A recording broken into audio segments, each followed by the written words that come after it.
Welcome back to Crawler Valley and welcome to episode 1 of my rig rundown series. This is my Element Enduro. Started off as a builder's kit. I'll start with the body. I'm running the Proline 1967 F100 crawler body, which I really like.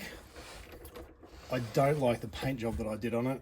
I procrastinated for ages trying to work out what sort of paint job I would put on it, and I don't know why, but I came up, well, I'm happy that I came up with black. I don't know why I came up with a yellow stripe along the side, and there's plenty of overspray there. Not sure if the camera will show it, but I can't paint for nuts, and there's a bit of overspray, and the yellow is quite dark, clearly because it's painted with backed with black, and that's okay.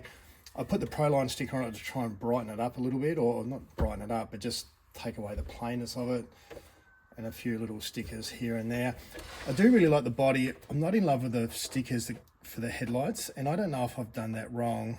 I had to cut it in a couple of places because it was creasing, and even now it's been on for a few months, but it's starting to lift off. So not the best design, but maybe I could have done it slightly better. But I've probably got some other stickers, headlight stickers, and I might be able to replace with it later on. Up front, I am running this bull bar here, which doesn't quite fit. It hangs out about 4 mil each side, but this is a bull bar off a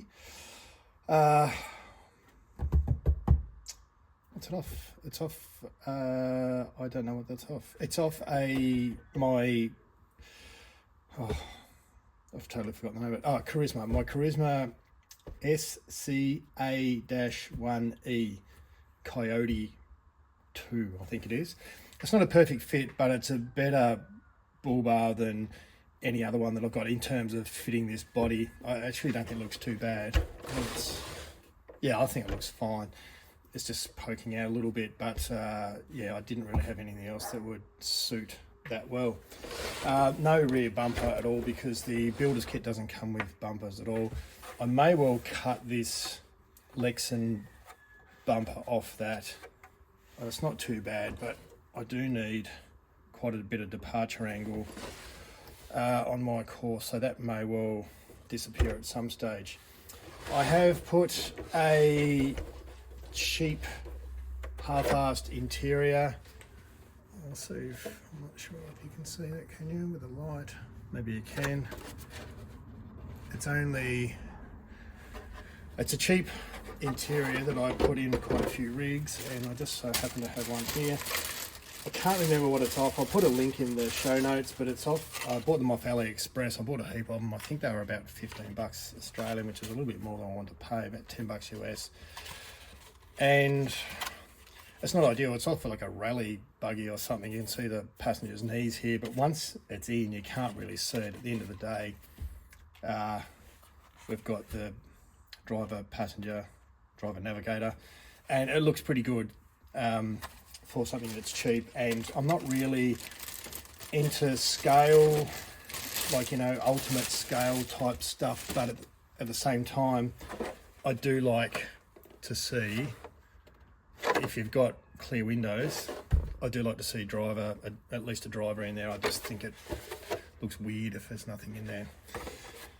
That's how I did that. Now, normally I'll do this on another rig rundown, but normally, I won't go into it too much, but this is not normally how I secure the interior.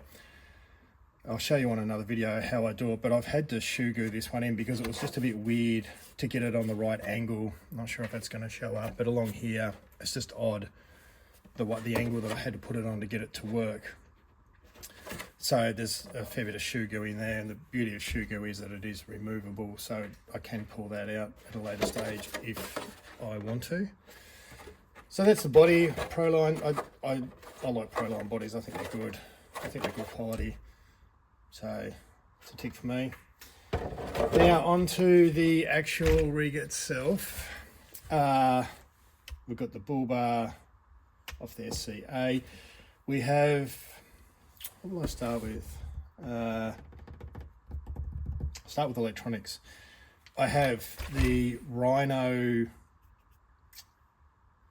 what do you call that, Rhino AM32 ESC, and I'm also running a Rhino 2250 kV brushless outrunner motor. It's the first brushless outrunner motor I've had, in the first AM32.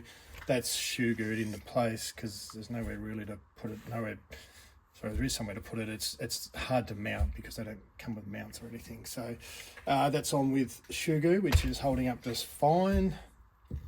The servo is DCS or DC servo, 45 kilo. That's just an AliExpress job. That works pretty well. The ESC's apparently got a 10 amp BEC, so 45 kilo servo should be fine. Yeah, and I'm just, this receiver, and that doesn't matter, it's just a FlySky system that I'm running. That is the electronics, and onto the next thing. Start off with the obvious. So the tyres, I'm running a Proline BFG crawler in the Predator compound.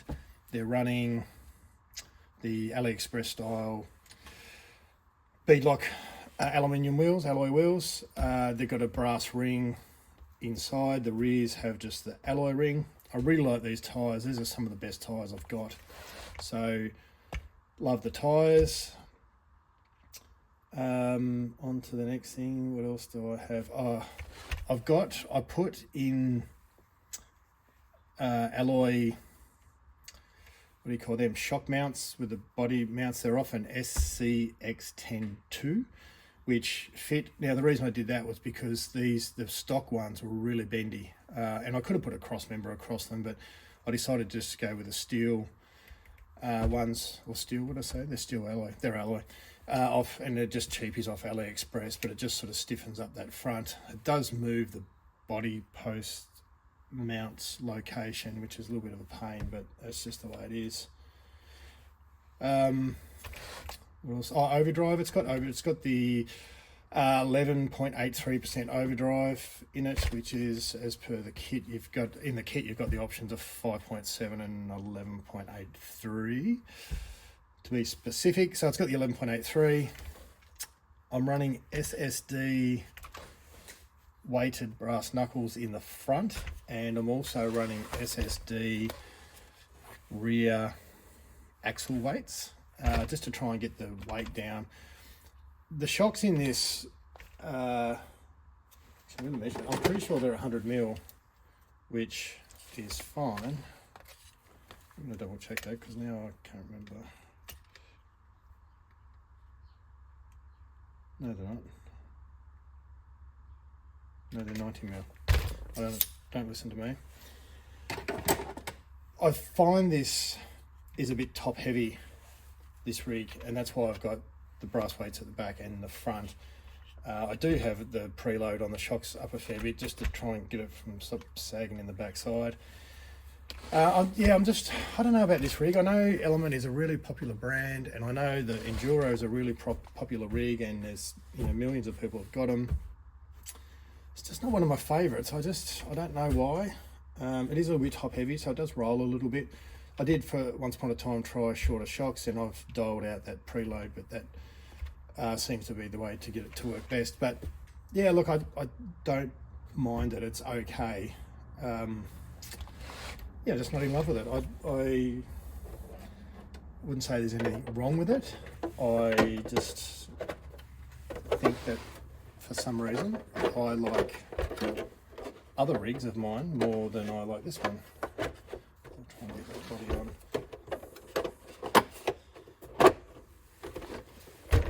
The sliders don't quite match up to the body, but that's just the way it is. I can't really move them. That's my rig rundown. I don't think there's anything else I need to say about that, is there? I think I've gone through the mods. And look, really boring, because I don't tend to modify my rigs too much. I don't replace chassis. I was going to say I don't replace axles, but I actually do, and I'll get to that in another episode. But it's a good platform, and I haven't replaced the frame, but I did cut the frame off Not sure if that's going to show up, but that is cut off to get the bull bar in to give me a better approach angle. But yeah, quite boring. Motor, servo, overdrive, bit of brass, different body. So I've made it sound really boring. Anyway, that's part one, episode one of my rig rundown, my Element Enduro Builders kit. Thanks for watching. Like, subscribe, all that sort of stuff, and look out for another episode in my rig rundowns.